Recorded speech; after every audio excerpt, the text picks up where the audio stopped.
Hello students. आज की इस वीडियो में हम लोग देखेंगे आपसी कारक क्या है, अपचायक क्या है और जो भी इसमें बचा हुआ है लेसन नंबर 1 में उन सभी को आज हम इस वीडियो में डिस्कस करने वाले हैं। तो सबसे पहले हम लोग देखेंगे आपसी कारक क्या है। तो ऐसे पदार्थ जो दूसरे पदार्थों का ऑक्सीकरण कर दें उसको हम क्या कहेंगे? ऑक्सी कारक। ऑक्सी कारक का मतलब है ऑक्सीकरण करने वाला। तो ऐसे पदार्थ जो दूसरे पदार्थों का ऑक्सीकरण करते हैं उनको हम क्या बोलते हैं? ऑक्सी कारक।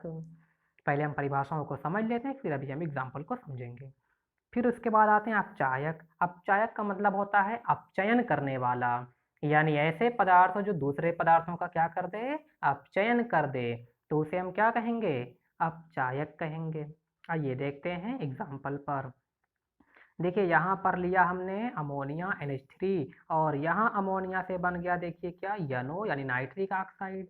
इस अभिक्रिया में क्या हो रहा है? NH3 से बन रहा है NO, ऑक्सीजन जुड़ रहा है और ऑक्सीजन का जुड़ना क्या होता है? ऑक्सीकरण यानी ऑक्सीडेशन होता है। यहाँ पर आप देख पा रहे हैं O2, O2 से बन गया H2O। पहले O2 था, अब इसमें हाइड्रोजन भी जुड़ गया और हाइड्रोजन का जुड़ना क्या होता है? रिडक्शन यानी अपचयन हो रहा है। तो ये तो एक रिडॉक्स अभिक्रिया का उदाहरण है।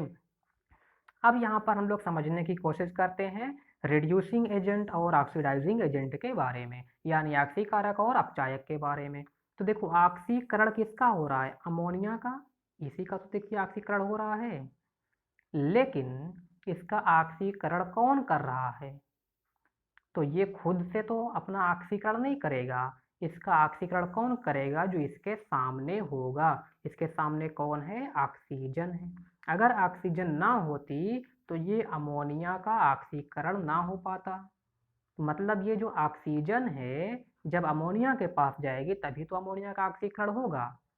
तो इसमें अमोनिया का ऑक्सीकरण कौन कर रहा है? ये वाला ऑक्सीजन कर रहा है। तो जो ऑक्सीकरण करेगा इसी को हम क्या कहेंगे? Oxidising agent. तो अमोनिया का ऑक्सीकरण कौन कर रहा है? ये ऑक्सीजन कर रहा है। तो इसलिए ऑक्सीजन क्या हो गया? ऑक्सीडाइजिंग एजेंट यानी कि ऑक्सीकारक हो गया। अब हम समझते हैं अपचायक को। अपचयन किसका हो रहा है? देखिए O2 का। O2 का किस में अपचयन हो रहा है? H2O में, क्योंकि हाइड्रोजन जुड़ रहा है। तो अपचयन तो हो रहा है O2 का, लेकिन ये O2 अपना खुद का अपचयन खुद नहीं करेगा। अपचयन कौन करेगा? इसका जो इसके सामने होगा वो इसका अपचयन करेगा। ऑक्सीजन के सामने कौन है? अमोनिया है। तो मतलब ये अमोनिया ही इसका अपचयन करेगा। तो अमोनिया क्या हो गया? अपचायक हो गया, रिड्यूसिंग एजेंट हो गया। तो ये अपचायक और ऑक्सीकारक क्या होंगे? अपचायक और ऑक्सीकारक। ऑक्सीकारक वे पदार्थ हैं जो दूसरे पदार्थों का ऑक्सीकरण करते हैं। अपचायक वे पदार्थ हैं जो दूसरे पदार्थों का अपचयन कर देते हैं। अब हम देखते हैं दैनिक जीवन में ऑक्सीकरण अभिक्रियाओं के प्रभाव, यानी हमारे डेली लाइफ में बहुत सारे ऐसे एग्जाम्पल्स देखने को मिलते हैं जो ऑक्सीकरण अभिक्रियाओं पर बेस्ड होते हैं। सबसे पहला इसमें एग्जाम्पल आता है संक्षारण यानी कोरोजन का। तो संक्षारण में हम क्या देखते हैं? अपने आसपास ऐसी बहुत सारी धातुओं को देखते हैं जिस पर आर्द्रता, अम्ल, नमी आदि के प्रभाव से उनकी ऊपरी परत खराब हो जाती है। उनकी जो सरफेस है वो डैमेज हो जाती है, ब्राउन कलर की हो जाती है, कभी ग्रीन कलर की होती है, कभी ब्लैक कलर की हो जाती है। तो इसी प्रक्रिया को हम लोग क्या बोलते हैं? संक्षारण कहा जाता है। तो संक्षारण का मतलब होता है कि धातुओं की सरफेस यानी सतह का खराब हो जाना। और वो खराब कैसे हो जाएगी? जब वो किसके संपर्क में आएगी? किसी आर्द्रता के संपर्क में आए, वाटर के संपर्क में आए, नमी के संपर्क में आए, किसी अम्ल के संपर्क में आए। तो ऐसी कंडीशन में धातुओं की सरफेस क्या होगी? संक्षारित हो जाएगी, यानी उसकी सरफेस डैमेज हो जाएगी। तो इस प्रक्रिया को हम बोलेंगे संक्षारण। संक्षारण के बहुत सारे एग्जाम्पल्स अपनी डेली लाइफ में हम देखते हैं, जैसे कि लोहे की वस्तुओं पर जंग लगना। आप यहाँ सामने इमेज में देख पा रहे हैं, ये लोहे की ऑब्जेक्ट हैं और इनकी सरफेस ब्राउन कलर की हो गई है, तो इसको हम बोलेंगे संक्षारण। ऐसे होता है चांदी के ऊपर। चांदी के ऊपर भी संक्षारण होता है, लेकिन इससे ब्राउन कलर की लेयर नहीं आती है, उस पर काले रंग की परत जम जाती है। एग्जाम्पल देखते हैं। यहाँ पर आप सामने देख पा रहे हैं एग्जाम्पल में चांदी की 2 प्लेटें हैं, ये वाली प्लेट बिल्कुल साफ है, क्लीन है, संक्षारित नहीं है। लेकिन इस प्लेट में आप देख पा रहे हैं, ये देखिए ब्लैक होने लग गई है ये वाली प्लेट। तो चांदी की प्लेट भी काली हो गई यहाँ पर। तो इसका मतलब ये भी संक्षारित होती है, चांदी पर भी संक्षारण होता है। अगला देखते हैं ये क्या है। तो ये है तांबे के सिक्के। तांबे पर भी संक्षारण होता है। यदि आप तांबे को नमी में खुले स्थान पर या ऐसे स्थान पर जहाँ पर मॉइस्चर है ऐसे स्थानों पर रखते हैं तो उसके ऊपर ग्रीन कलर की परत जम जाती है। यहाँ पर आप देख पा रहे हैं सिक्के के ऊपर ग्रीन ग्रीन लेयर आकर के जमा हो गई है। तो ये भी संक्षारण का उदाहरण है। तो संक्षारण के क्या क्या उदाहरण हैं? पहला था लोहे पर जंग लगना, दूसरा था चांदी की सतह का काला हो जाना और तीसरा था तांबे की वस्तुओं पर हरे रंग की परत चढ़ जाना। अब इसके बाद हम लोग देखते हैं लास्ट टॉपिक जिसका नाम है विकृत गंधिता, इसको इंग्लिश में बोलते हैं रैंसिडिटी। अब रैंसिडिटी क्या होता है?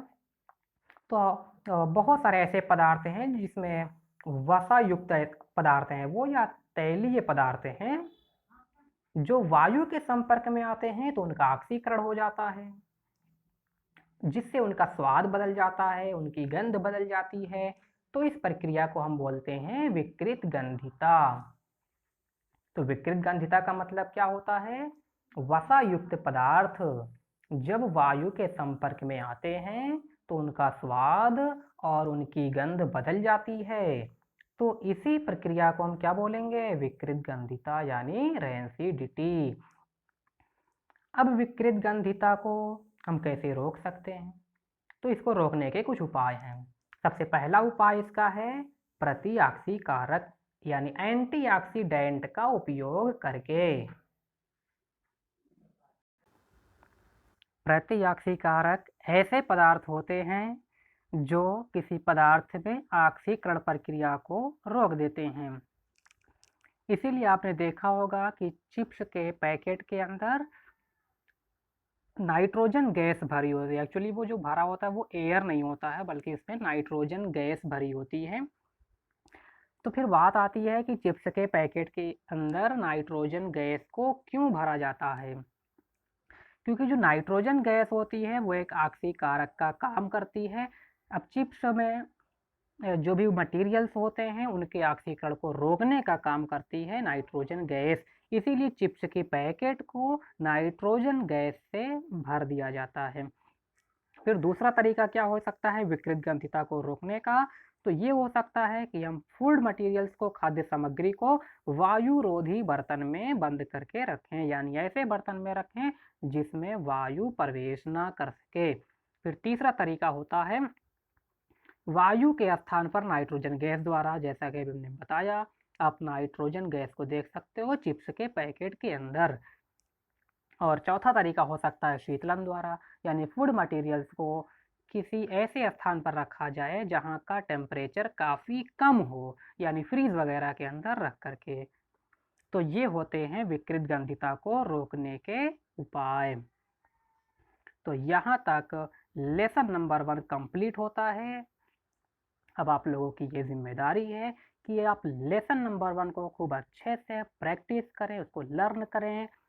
जितने भी रिएक्शंस हैं उस रिएक्शन को बार बार लिखें, उसको प्रैक्टिस करें, उसको याद करें और अच्छे से आप लोग लेसन नंबर 1 को तैयार करिए, नोट्स भी बनाइए।